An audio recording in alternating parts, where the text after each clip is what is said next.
Afternoon, and thank you for attending today's Nutanix Q3 Fiscal 2022 Earnings Conference Call. My name is Selena, and I will be your moderator. All lines will be muted during the presentation portion of the call, with an opportunity for questions and answers at the end. If you would like to ask a question, please press star one on your telephone keypad. I would now like to pass the conference over to our host, Rich Valera, Vice President of Investor Relations. Please go ahead. Good afternoon, and welcome to today's conference call to discuss the results of our third quarter fiscal 2022. Joining me today are Rajiv Ramaswami, Nutanix's President and CEO, and Rukmini Sivaraman, Nutanix's CFO. After the market closed today, Nutanix issued a press release announcing financial results for its third quarter fiscal 2022. If you'd like to read the release, please visit the press releases section of our IR website. During today's call, management will make forward-looking statements, including statements regarding our business plans, strategies, initiatives, vision, objectives, and outlook, including our financial guidance, as well as our ability to execute thereon successfully and in a timely manner, and the benefits and impact thereof on our business, operations, and financial results. Our financial performance and targets and use of new or different performance metrics in future periods, our competitive position and market opportunity, the timing and impacts of our current and future business model transitions, the factors driving our growth, macroeconomic, geopolitical, and industry trends, including the ongoing global supply chain challenges, and the current and anticipated impact of the COVID-19 pandemic. These forward-looking statements involve risks and uncertainties, some of which are beyond our control, which could cause actual results to differ materially and adversely from those anticipated by these statements. For a detailed description of these risks and uncertainties, please refer to our SEC filings, including our annual report on Form 10-K for the fiscal year ended July 31st, 2021, and our quarterly reports on Form 10-Q for fiscal quarters ended October 31st, 2021, and January 31st, 2022, as well as our earnings press release issued today. These forward-looking statements apply as of today, and we undertake no obligation to revise these statements after the call. As a result, you should not rely on them as representing our views in the future. Please note, unless otherwise specifically referenced, all financial measures we use on today's call, except for revenue, are expressed on a non-GAAP basis and have been adjusted to exclude certain charges. We have provided, to the extent available, reconciliations of these non-GAAP financial measures to GAAP financial measures on our IR website and in our earnings press release. Lastly, Nutanix management will be participating in the 42nd Annual William Blair Growth Stock Conference on June 6th. And with that, I'll turn the call over to Rajiv. Rajiv? Thank you, Rich, and good afternoon, everyone. Against a volatile macro backdrop, we delivered another solid quarter, exceeding all our guided metrics and seeing continued strong performance in our renewables business. We continue to see solid demand for our Nutanix Cloud Platform, driven by businesses looking to accelerate their digital transformation, modernize their data centers, and adopt hybrid multi-cloud operating models. That said, the quarter didn't finish as we had expected. Late in the third quarter, when we typically book a significant portion of our orders, we saw an unexpected impact from challenges that limited our upside in the quarter and affected our outlook for the fourth quarter. Increased hardware supply chain delays resulted in an increasing percentage of our orders having start dates in future quarters, or in some cases, being delayed pending availability of hardware. This affected both our billings and revenue upside in Q3, and we expect this trend to continue in Q4. In addition, after seeing our attrition rate among sales reps improve for each of the prior 2 quarters, we saw it worsen in Q3, driving a lower than expected rep headcount entering Q4. Rukmini will discuss these issues in more detail in her prepared remarks. Overall, our third quarter reflected continued execution on our subscription model and was marked by solid top line and improving bottom line performance. We delivered ACV billings growth of 28%, bolstered by strong execution on our building base of renewals. Our revenue, which continues to be affected by term compression, grew 17%. Top-line growth, combined with diligent expense management and leverage from renewals, drove a sharp year-over-year improvement in non-GAAP operating income. While timing of collections adversely impacted our free cash flow performance for the quarter, we continue to prioritize working towards sustainable free cash flow generation in FY23. Overall, we are pleased with our third quarter financial results. Our largest deals in the quarter reflected healthy adoption of our core Nutanix Cloud infrastructure by customers looking to modernize their data centers and deploy hybrid cloud operating models, as well as good traction with adjacent solutions in storage, database as a service, and cloud management. A good example is a seven-figure deal with a large North American-based energy exploration and operations company that was looking to modernize their traditional three-tier infrastructure while adding the flexibility of extending their workloads into the public cloud. This new customer has decided to adopt Nutanix Cloud infrastructure, including Nutanix Cloud Clusters, or NC2, for public cloud access, as well as Nutanix Cloud Manager for full-stack self-service automation, application lifecycle management, and hybrid multi-cloud management capabilities. Their Nutanix solution is expected to enable them to simplify their operations, reduce their support requirements, and seamlessly extend their workloads into the public cloud. Another example is an EMEA-based online sports betting platform that was looking to quickly deploy their service in a new region. They used Nutanix Cloud infrastructure with NC2 to extend their service to a regional AWS location in the Asia Pacific region, going from proof of concept to live deployment in just 2 weeks. Using NC2, they were able to expand operations into a new region virtually overnight, while benefiting from the simplicity of a single unified control plane across private and public clouds. We recently launched our updated product portfolio that simplifies our packaging, metering, and pricing, and aligns our offerings with the solutions we saw our customers looking for. Roughly 1 quarter in, we're very pleased with what we're seeing. It's streamlining the coding process, increasing our competitiveness in all-flash configurations, enabling more high-velocity transactions for our full-stack offerings comprising Nutanix Cloud Infrastructure and Nutanix Cloud Management, and making it easier for customers to quickly identify solutions for their specific needs. Our largest win in the quarter, a multi-million-dollar order with an EMEA-based company in the financial services sector, was a good example of a deal that benefited from the adoption of our updated portfolio pricing and packaging.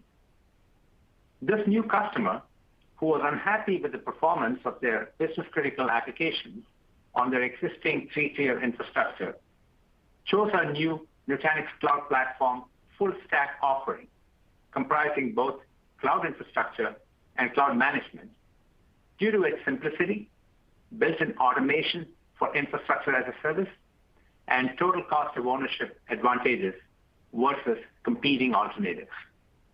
They also added Nutanix Unified Storage and Nutanix Database Service for their storage and database automation needs, respectively, being impressed by their performance and seamless integration with the broader Nutanix platform.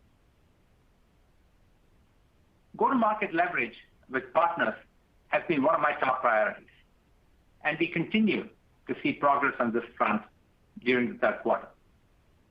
I'm especially pleased with the momentum with Red Hat, as we've been seeing a building pipeline and growing number of joint wins for both OpenShift and Red Hat Enterprise Linux running on Nutanix Cloud Infrastructure. One example is a North American-based financial services provider that was looking to reduce the time and resources required to manage OpenShift on their bare metal servers. They decided to move their OpenShift environment running their business-critical workloads to Nutanix Cloud Infrastructure, including its AHV hypervisor, looking to benefit from the simplicity and compelling total cost of ownership advantages of a Nutanix Cloud Platform versus their existing infrastructure. We are excited about the large and building opportunity pipeline that we see with Red Hat. In the third quarter, we continue to receive industry recognition for both our core platform and our unified storage solutions. Nutanix was recognized as a major player in the IDC MarketScape Worldwide Distributed Scale-Out File System 2022 Vendor Assessment, and was also named Customer's Choice in Gartner's Peer Insights program for both hyperconverged infrastructure and files and systems object store. We are especially pleased with our strong performance in the customer review-driven Peer Insights program, which we see as a reflection of our obsession with delighting our customers. Now I'd like to talk about our recent progress on another one of my priorities, developing and attracting talent. First, following Dustin Williams' decision to join a pre-IPO startup after 8 productive years with Nutanix, we promoted Rukmini Sivaraman, previously our Senior Vice President of Financial Planning and Analysis, to be our new CFO, effective May 1st. In her 5 years with Nutanix, Rukmini has been instrumental in the company's growth and transformation while developing a unique understanding of our company and industry. I see Rukmini's appointment as a great example of the deep bench of talent we've cultivated at Nutanix, and believe her financial, strategic, operational, and human capital expertise will be a valuable asset as we continue to execute towards our long-term growth and profitability goals. Please join me in welcoming Rukmini on her first earnings call in a new role. Second, I'd like to highlight the recent appointments of Mandy Dhaliwal as a new Chief Marketing Officer and Shyam Desiraju as a new Head of Engineering. Both Mandy and Shyam are exceptional leaders with proven technological savvy and unique insight into what it takes to build and deliver industry-leading solutions. I see our ability to attract and develop such high-quality talent as reflecting belief in the opportunity that's in front of us, and feel confident that we've got the team in place to take Nutanix to its next stage of profitable growth.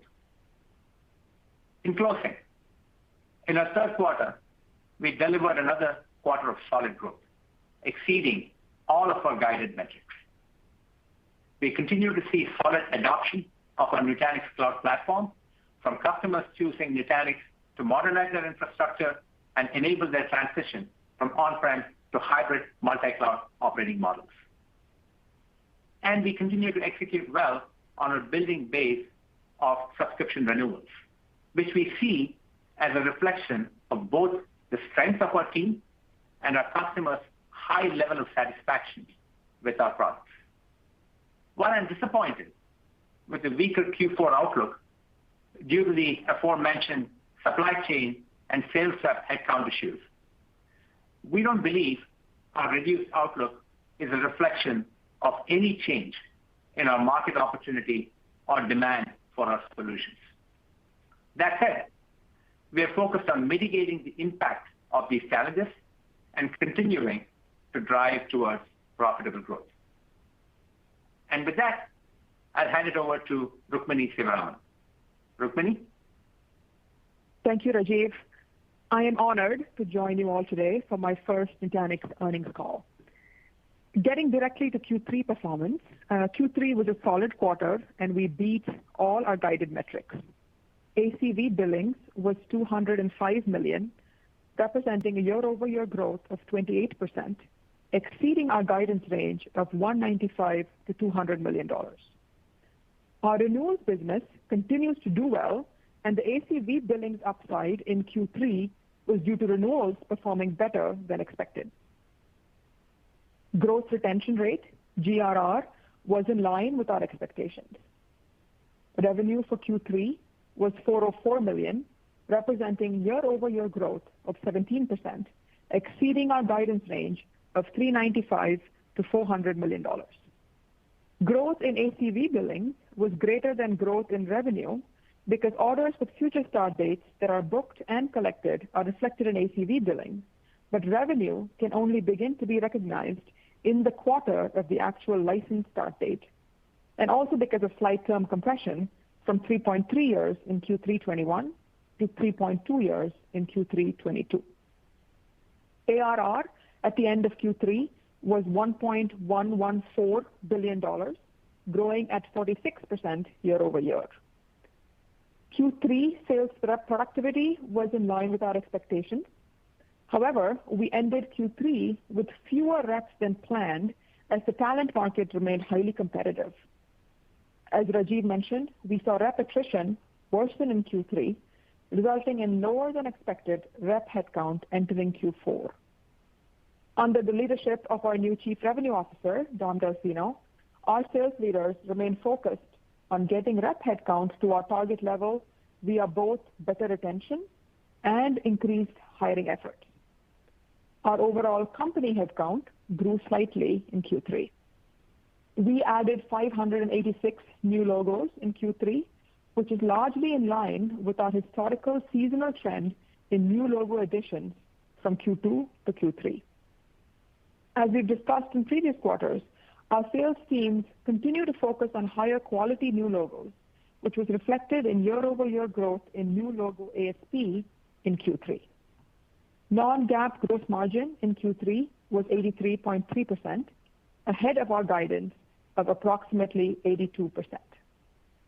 Non-GAAP operating expenses for Q3 were $342 million, lower than our guidance range of $365 to $370 million. This is a result of continued diligence on expense management and hiring that was a bit slower than planned. Non-GAAP operating margin for Q3 was negative 1%, which reflects our continued focus on operating leverage as we progress toward our goal of achieving sustained operating profit. DSOs were 40 days in Q3, up from 36 days in Q2. Free cash flow in Q3 came in at a negative $20 million and was impacted by worse than expected linearity of billings. We closed the quarter with $1.3 billion in cash and short-term investments, up slightly from $1.29 billion at the end of Q2.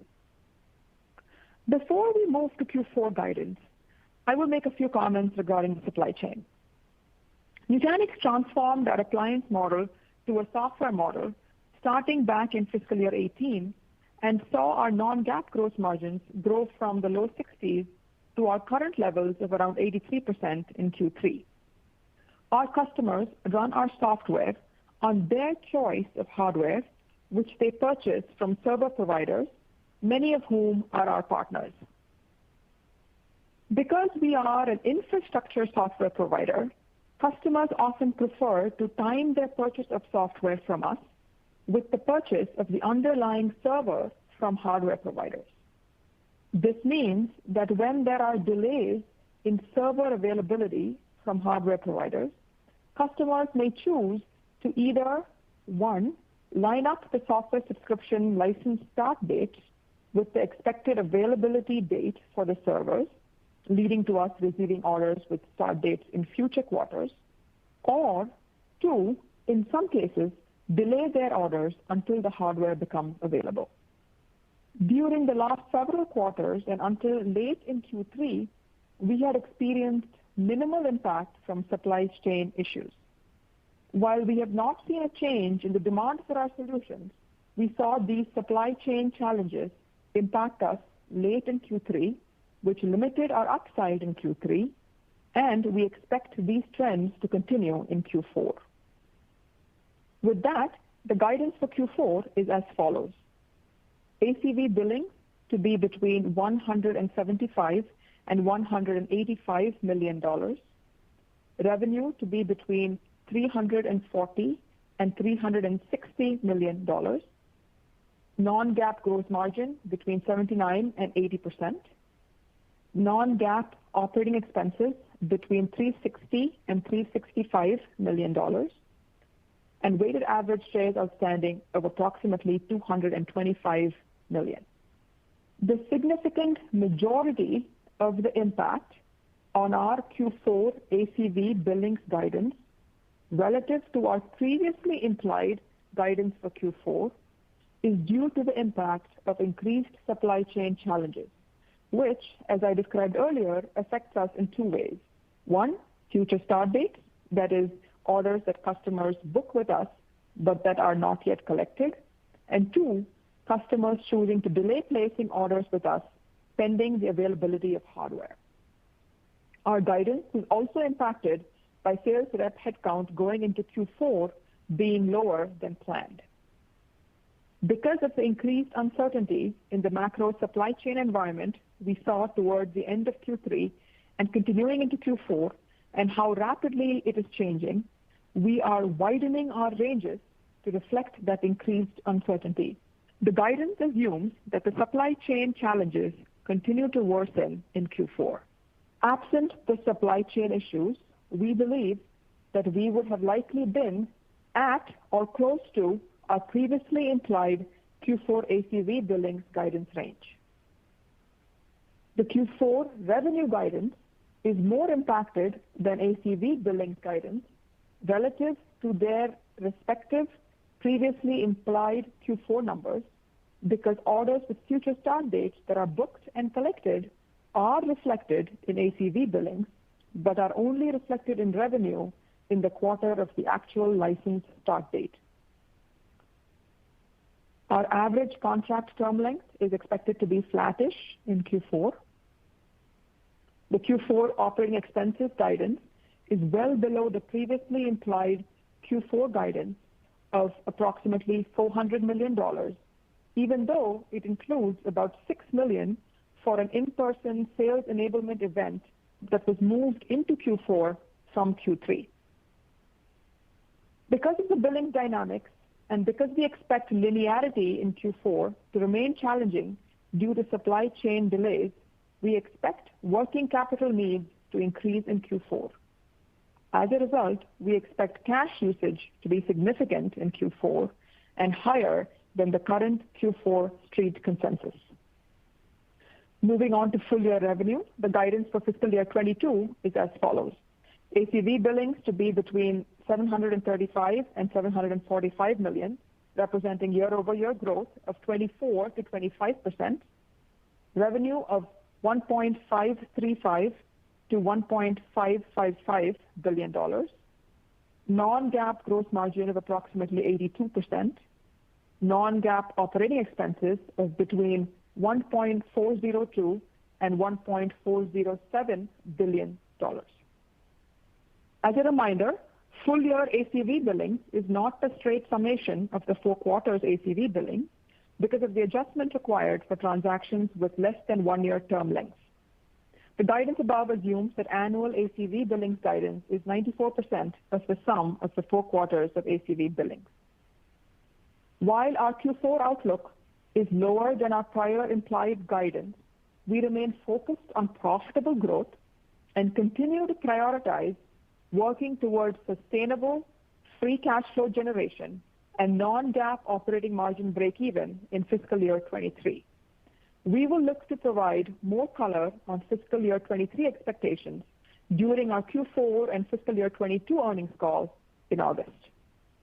With that, operator, could you please open up the call for questions, please? Thank you. Absolutely. If you would like to ask a question, please press star followed by 1 on your telephone keypad. If for any reason you would like to remove that question, please press star followed by 2. Again, to ask a question, press star 1. As a reminder, if you are using a speakerphone, please remember to pick up your handset before asking your question. We will pause here briefly as questions are registered.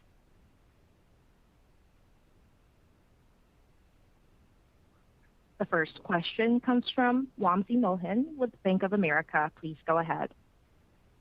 Hi, thank you for taking my questions. It's Ruplu filling in for Wamsi today. Rukmini, congrats on the new role. Look forward to working with you. My first question is for Rajiv. The two things that impacted you in the quarter, you said, were the attrition more than expected of the sales reps and the supply chain issues that impacted hardware availability. Rajiv, do you think these are things that will resolve in the fiscal fourth quarter? Specifically, when we think about sales rep, I'm assuming you're going to try and replace them, but given the labor shortages, do you think that you can make up the required sales reps in the quarter? And the same question on the supply chain delays, how long do you think this will last? And so should we expect that, going into fiscal 23, these effects linger on into fiscal 1Q as well? So just your thoughts on the timing on when you can replace the reps as well as on the hardware issues that you're seeing. Yes. So Rutu, so first of all, let me start with the supply chain because that was the biggest contributor, right? The vast majority of the lower outlook is because of supply chain hardware constraints. And we saw this really start to come and play very late in in Q3. Now, if you look at that, I mean, until until now we were managing that, right? We didn't experience any real issues from supply chain, but of course, late in Q3, this started to become much more significant with orders being delayed. Now, with respect to the supply chain, we are working very closely with our hardware partners to try and improve the availability of hardware. But keep in mind that we are one step removed, right? Because we don't directly supply the hardware. So the ability to influence them is somewhat limited.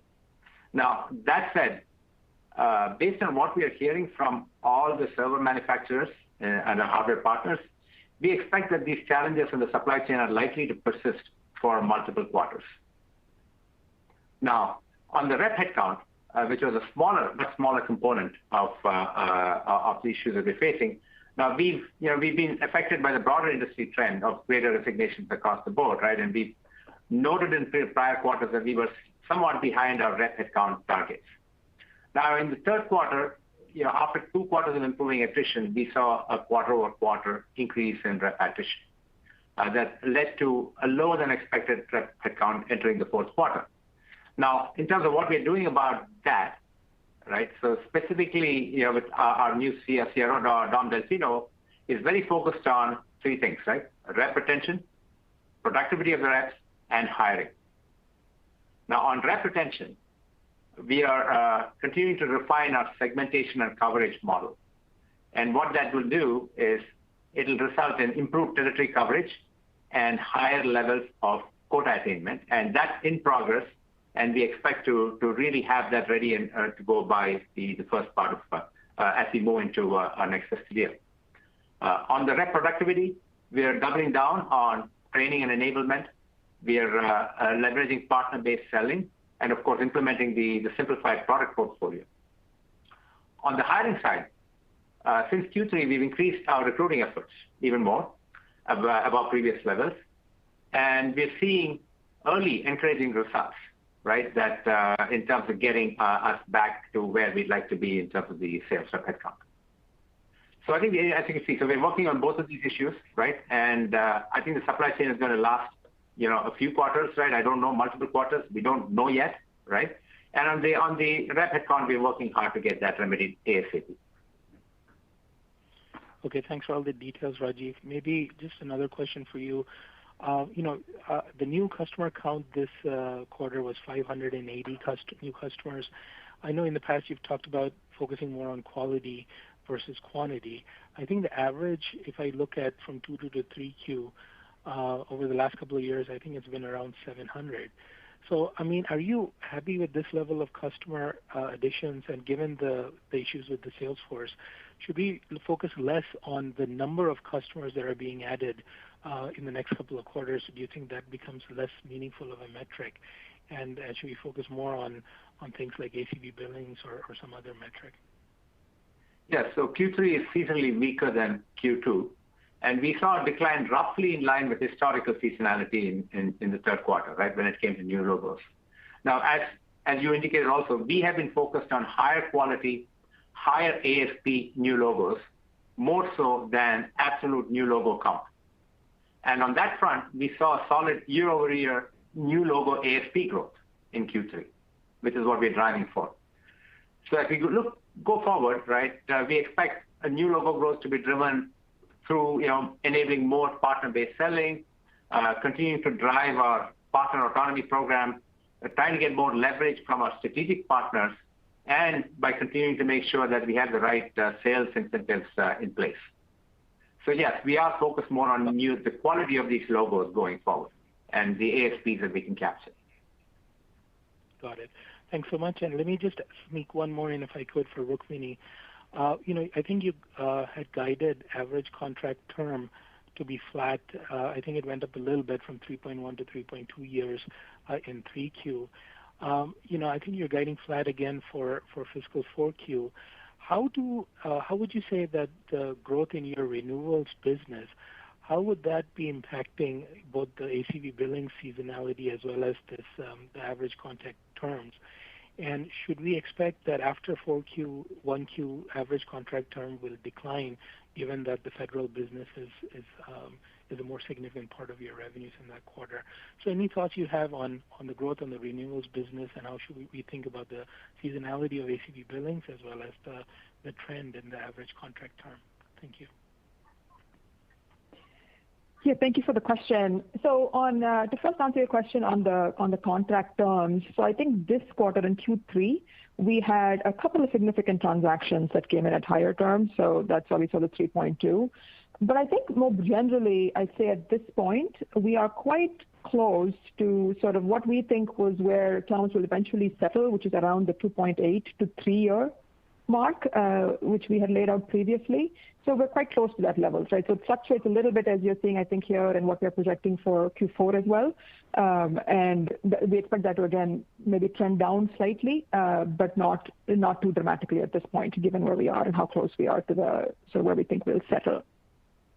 I think your second question was on the seasonality as it relates to renewals and what that does for ACV billings. And what I think in renewals, as we talked about, I think in the prepared remarks, right, the renewals business continues to perform really well for us overall. And I think what it does is we do see the available to renew, or ATR, which I think we've talked about before on these calls, does go up in general over time, right, as the base of renewals continues to build. So I would say that renewals in general is less seasonal than new ACV overall.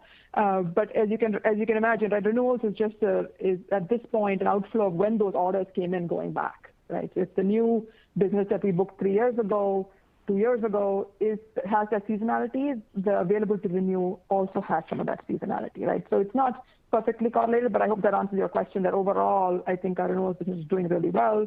We're seeing slightly less seasonality in that business, but again, it follows the same pattern as what new business did a few years ago, which is somewhat seasonal between the quarters, right? So this is our first sort of full year of renewals, and so we'll continue to watch that closely.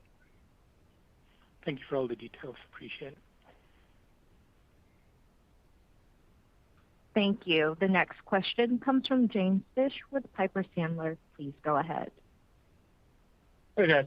Thanks. I want to continue on the supply chain challenges. Appreciate the color you just gave, but is there a way to think of the backlog you now have that should come in when supply comes back? Or put another way, is your backlog up by, roughly the $90 million that you had to guide down for fiscal Q4, understanding, there's multiple ways here of how orders get booked or delayed. Are you expecting that, 80, 90 million then to come in during all of fiscal 23 And do you think the persistence of these issues actually persists long enough that puts your 300 to 500 million free cash flow guide in the out year at risk? Thank you, Jim, for that question. I can take that, Rajiv. So a couple of thoughts, and maybe I'll add a little more color to what we said about supply chain. So, as you'll recall, one of the things we said was a significant majority of the Q4 ACV billings guidance relative to what was implied at our previous quarter when we guided for Q3 and for full year. The significant majority of that delta is coming from these supply chain challenges, and it shows up in two ways. One is orders that come in and have future start dates. They're booked but have future start dates. Or they don't get booked because customers are waiting for the availability of the hardware. And the way we thought about trying to estimate Q4 is we looked at the percentage of our orders in Q3 that came in with future start dates. And as Rajiv talked about and I talked about, we saw late in Q3 that the percentage of those orders that came in with future start dates went up. And what we are modeling for Q4, we are modeling that percentage of our orders to come in with future start dates to go up, to increase, or to worsen compared to what it was in Q3. So that's how we've approached estimating Q4. And I do want to make the point, I think, to your question, Jim, on the revenue piece, right? So if it's booked and we're able to collect it, it does show up in ACV billings, and we do that even with orders with future start dates. Whereas in revenue, even if we have booked and collected it, it doesn't show up in revenue until the actual date of the license starting. So those are some of the sort of the nuances there. And to answer your question, Jim, on backlog and deferred and so on, right? So because of this effect of these increased percentage of orders coming with delayed start dates, we do expect to build some deferred revenue and backlog. But until supply chain starts to improve and we see that percentage start to decrease, we would really not expect to sort of see that upside or that same magnitude kind of show up in our top line just yet, right? So that's how I would characterize thinking about backlog and deferred revenue. Got it. And just on that 300 to 500 million free cash flow, is that still on the table here? I know that's far out, but. Yes, thank you for reminding me of that. So I think we are in the process of planning for fiscal 23, as you can imagine, but we are anticipating exiting fiscal 22, below our earlier expectations and all the increased uncertainty we're seeing with respect to the supply chain. So we're not in a position right now to affirm those targets we provided, Jim, but we do plan to update our view more generally for 23 specifically in the Q4 earnings call. However, I will say, and I think it's worth emphasizing this, that we remain focused on profitable growth and continue to prioritize working towards sustainable free cash flow generation and non-GAAP operating margin break-even in fiscal 23.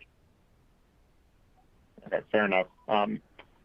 My follow-up would be on actually the new packaging modules. How should we think about the rank order of these new packaging modules that are being adopted? And after the primary one, what package or two are coming second or third? I know it's very early, but in what kind of time frame are you expecting to get that second or third add-on, especially as we're one quarter into kind of the new packaging? Thank you. Yeah, so Jim, I'll take that one. It's still early, but the initial rollout here has been pretty good, right? So if you look at the largest deal of our quarter, last quarter was from an EMEA-based financial services company. And this was facilitated by the use of our new solutions-based pricing. And by the way, in that case, they essentially bought the entire portfolio, right? The full Nutanix cloud platform, all of it. Now, more specifically, right, a couple of things we've been seeing. First is more rapid closure of deals, right, utilizing this new pricing and packaging, right? And second, to your question on add-ons, we're seeing a notably higher attach of our Nutanix cloud management solution to our cloud infrastructure solution. So as these, the new solution packaging continues to be adopted on an increased basis, right, we expect to see, again, higher velocity transactions and more attach of our portfolio products, which should help in the productivity of our sales reps and our partners.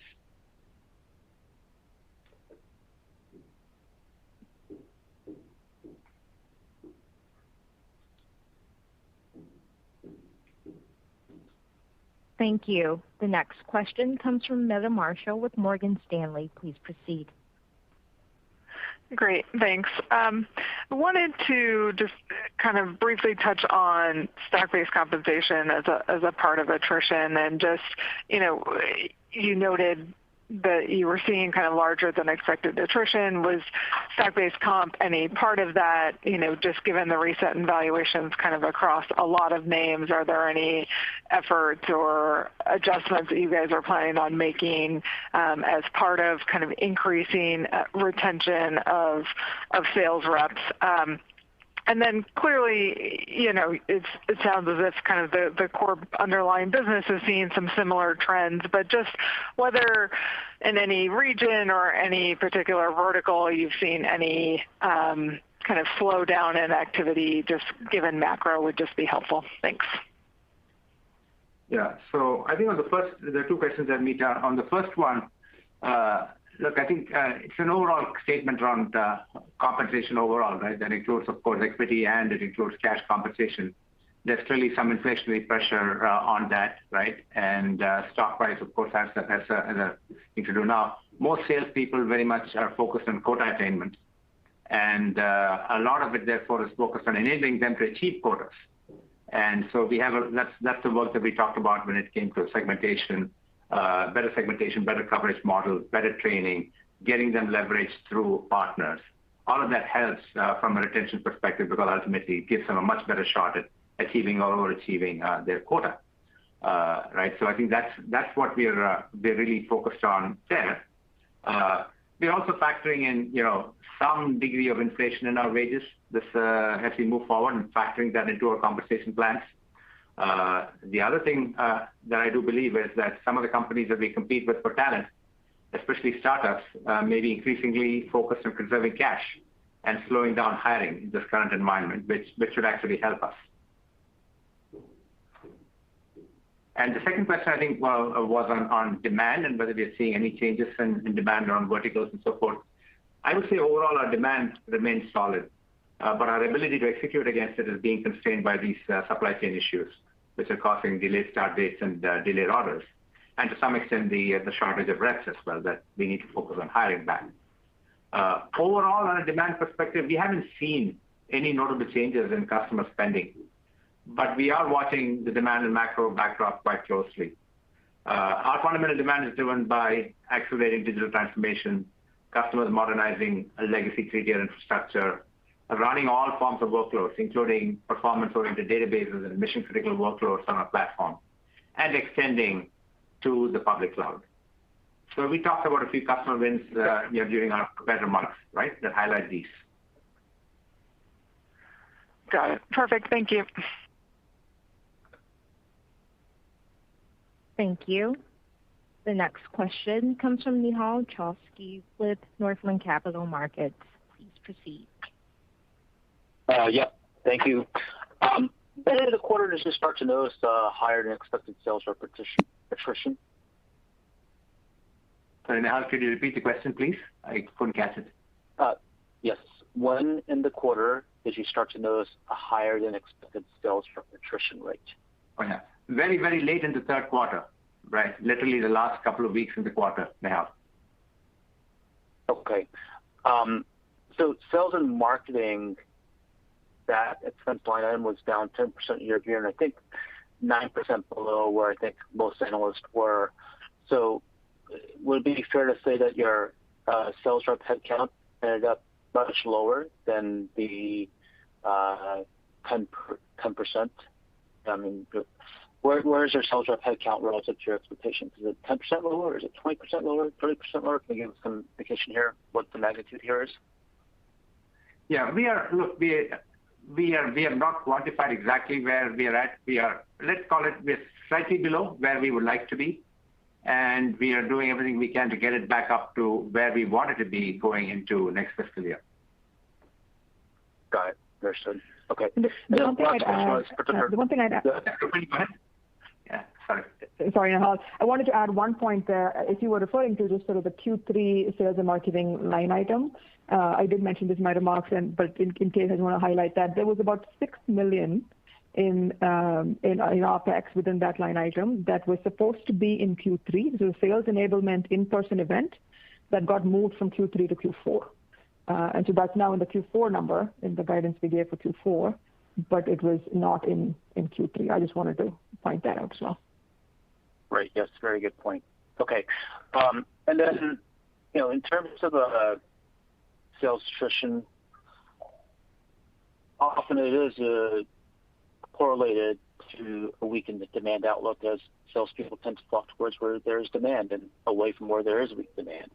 So pushback on that, natural correlation that tends to be out there. Yeah, I think, look, I think part of this is, like I said, focusing in terms of making, refining our coverage models, refining our segmentation to make sure that our sales reps can hit their number, right? Basically, sales rep needs to hit their number and give them every ability to do that. I don't believe it's a reflection of demand, right? The environment is also competitive, right? We've had, our sales reps typically go, the ones that end up going, in many cases, to these, startups, right? In the promise of quick IPO riches. And some of that, of course, is starting to potentially moderate at this point as well. So I don't believe this has anything to do with demand or the ability for them to go achieve their numbers. Okay, great. Thank you for taking my questions. And the other thing thank you, Nahal. The other thing I'd add to that rep point is our rep productivity was in line with expectations in the quarter. And if you recall, in the past, we said we expect rep productivity to go up over time. So that was in line with what we expected, which means that our reps are productive in terms of bringing in and closing deals. That said, we absolutely are keeping our ear to the ground on demand. Awesome. Thank you. Thank you. The next question comes from Rod Hall with Goldman Sachs. Please proceed. Yeah, thank you for the question. Welcome aboard, Rukmini. Good to have you aboard, or I guess aboard with the markets anyway. So first question I had for you is your comment on the renewals and the deviation on ACV billings kind of representing upside to your expectations of renewals. I wonder if you could say a little bit more about that. Are you talking about the high end of the ACV billings guidance range and then what you actually printed, so $5 million, and then that? I'm just kind of trying to triangulate into the renewals number from that comment. I wonder if you could give us a little bit more color on that, and then I have a follow-up question. Thank you, Rod. I appreciate that. So on as we said, I think just to emphasize what we said the outperformance in Q3 on ACV billings was due to our renewals performance, right? And I think as we said this last quarter, our renewals business continues to do really well. And they have largely not been impacted by the challenges that we've talked about in this call, right? On the supply chain side and on our overall rep headcount. Those are predominantly affecting our new ACV outlook. So that all said, we don't provide the split of new ACV, which is renewals, on a quarterly basis, so I won't give that, Rod, but hopefully that gives you some color on what I meant when I said outperformance for Q3 and renewals doing well. Okay, thanks, Rukmini. And then following up that, I guess, just a little more color since there's not really an answer there. On ATR, we were modeling the lower seasonality, obviously, for the quarter, and we would guess that seasonality on ATR is about double, a little bit more than double what it was. If you look at quarter-on-quarter development of ATR, a little more than double what it was this quarter, next quarter, in quarter-on-quarter growth terms. Is that in the ballpark for ATR? So can you make sure I understand? So what exactly is double in your estimation? The quarter-on-quarter growth rate. So if we, when we talk about seasonality, we're talking about, ATR this quarter at fiscal Q3 over the quarter before. And so if we look at fiscal Q4 over fiscal Q3, we'd say it's kind of a little more than double what it was in fiscal Q3. But I just, I always like to triangulate that, make sure that we're kind of in the ballpark at least on that. Yeah, it's not that high. The delta is not double. The growth is not double, Rod, right? There is, as I said, Q4 does have a higher ATR than we had going into Q3. But there's also, I think, the dynamics we talked about last quarter, where there's some dynamics of earlies and so on, right? So it's not nearly that large. Right. That's the trouble with waterfalling this stuff out. And then I had, thank you for that. And then Rajiv, I wanted to come back to you and just ask on the hardware attach. Can you guys, can you quantify how much of the new software license you're selling are attached to hardware versus not? Is there any way to, is it most all of it, or is there a proportion of it that it really isn't attached to, the necessity to ship a piece of hardware along with the software license? Yeah, by the way, to be clear, we are not shipping the hardware, right? So we are getting just the software. No, I know that. I'm saying for a customer to take delivery of a new piece of hardware along with the software license, just to be clear, we understand your model. No, I understand your question, Rod. So it's hard for us to actually have a view on that. First of all, renewals are all software, right? Renewals are largely independent of hardware, right? Pretty much. So people, once they have a software license from us, they're likely going to renew that on the same hardware. So that largely is decoupled, and our renewals business is not being impacted by all the supply chain or hardware issues.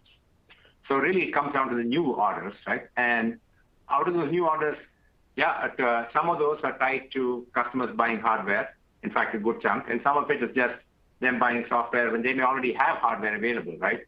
And then they're just buying software to go run on the hardware. So it's hard for us to tease apart and make a clear pattern emerge from that. It tends to vary also. So we don't have a specific proportion that I can tell you, right, of what portion gets to be just software only, independent of the hardware, what portion gets to be tied to the hardware. But what we can say is the stuff that is tied to the hardware, we saw significant impact, right, because of the delay in hardware availability. Okay. All right. Thanks very much. Thank you. The next question comes from Eric Suppiger with JMP Securities. Please proceed. Yeah, thanks for taking the question. I guess I was just trying to understand, your customers have some pretty good flexibility in terms of the different platforms that they can choose from.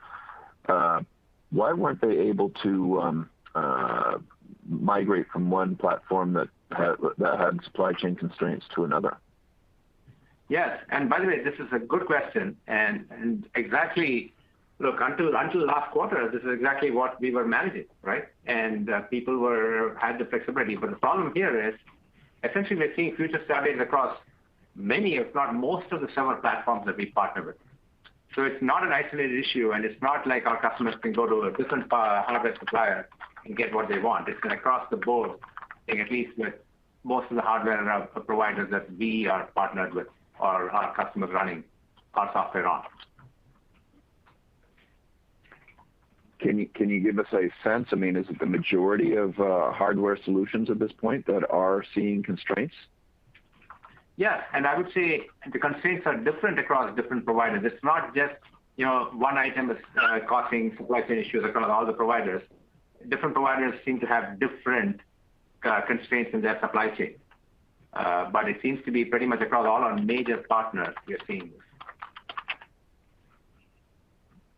Okay, and is the largest partner at this point still Supermicro? We have the business that Supermicro is still very significant for us, but we do a fair amount of business with HPE. We still do a fair amount with Dell, right? Lenovo, and then we have smaller players like Fujitsu and others. Okay, thank you. Thank you. The next question comes from Aaron Rakers with Wells Fargo. Please proceed. Hi, this is Jake on for Aaron. Thanks for the question. Could you talk a little bit about the competitive landscape and maybe what's giving you the confidence that you're not seeing some increased competitive dynamics versus likes of, say, VMware or others, or maybe a shift in applications in the public cloud? Yeah, so first of all, in terms of win rates in CQ, we saw actually year-over-year improvement in our win rates, both against our largest competitor, as well as against legacy three-tier solutions. So that I think is actually going well, right? And we are much more focused on that. Now, with respect to the cloud itself, I don't think the dynamics there have changed, right? I mean, the people are continuing to use the cloud for new applications, but we also, they're also looking at a world where that is hybrid and multi-cloud, and workloads are running everywhere, right? And so I mean, the dynamic of moving to the cloud has been there for a while, and we don't think that's changed significantly in any sense recently. And we are participating in that, right, with some of the examples that we've been showing, right, with our solutions in AWS and soon to be in Azure. So we are participating in that cloud journey as well with our customers. So we haven't seen any significant changes on that front. And on the on-prem side, I would say our win rates have been continuing to increase year over year. Okay, great. And then, maybe just as a follow-up, you guys noted demand remains pretty strong. What about visibility, especially in the enterprise space? Are you having any major changes in visibility? I think the biggest question around visibility is, when we have a set of opportunities or pipeline, when is that going to be realized in orders, and what is how much of it is going to come in with future start dates? That's the part that we don't know, right? And we have been assuming that part of it is actually getting worse this quarter compared to last quarter. So the fundamental demand from our perspective has not changed, but what point can the demand be realized, right, with these hardware issues on, is the question, really. Okay, great. Thank you. Thank you. The next question comes from Simon Leopold with Raymond James. Please proceed. Thanks for taking the question. I wanted to see if you had some thoughts as to whether or not the circumstances will cause your customers to accelerate public cloud adoption and potentially make opportunities for on-premise business for you essentially be reduced, given that if they're facing these kinds of challenges just building out data centers, regardless of who the supplier of the software is, does that accelerate public cloud adoption? Yeah, and that's a good question. First of all, I will also say that public cloud providers also have to deal with hardware issues, right? They have to deal with their own. But second, I think cloud is a strategic initiative for our customers, right? So customers are thoughtful about figuring out what they want to do with the cloud. And it's not largely, we haven't seen them do so in a reactive manner just because they can't get hardware temporarily on-prem, right? So clearly people have been going to the cloud for new applications. And for customers who have the Nutanix platform, we provide a very quick and simple way for them to move to the cloud, right? And so they have our platform, they can also move to the cloud using our platform, right? And run on public cloud hardware, right? That's available in the public cloud. So, and we haven't seen a lot of that happening yet, right? Because what customers decide is they decide what applications they're going to run on-prem and what applications they're going to run in the public cloud. And those applications that they run on-prem, they have good reasons to run on-prem, right? They might be systems of record, or they might be mission-critical applications, or they may have data privacy or locality issues. So it's not easy for them to just take all of those and take it to the public cloud, right? So they have been thoughtful. So net, I think the answer to your question, Simon, is no, we haven't seen this as a reactive measure of people going more to the public cloud because they can't get hardware on-prem. Great. And then as a follow-up, when you're thinking about your strategy for rebuilding the sales reps, do you think about trying to essentially hire experienced sales reps, which potentially cost more money, or alternatively grooming and developing new sales reps, which may cost less but take more time? How do you think about that trade-off in the rebuilding process? Yeah, I think it's a combination of both, right? I mean, it's not one or the other. So clearly, there's a combination of people we are hiring with the experience and with the skill sets. Last year, for example, we graduated many of our inside sales people to become account reps, right, as part of their own career development. And so that's another thing that we have done in the past, right, and provided career opportunities for our people to go from, whether they're inside sales, whether they're customer success, to potentially taking on a role, right, as an account rep and training them and taking them there forward. So combined with hiring. So it's both together. It's not one or the other. Great. Thank you for taking the questions. Thank you. That concludes today's Q&A session as well as today's call. Thank you for joining. Please disconnect your line.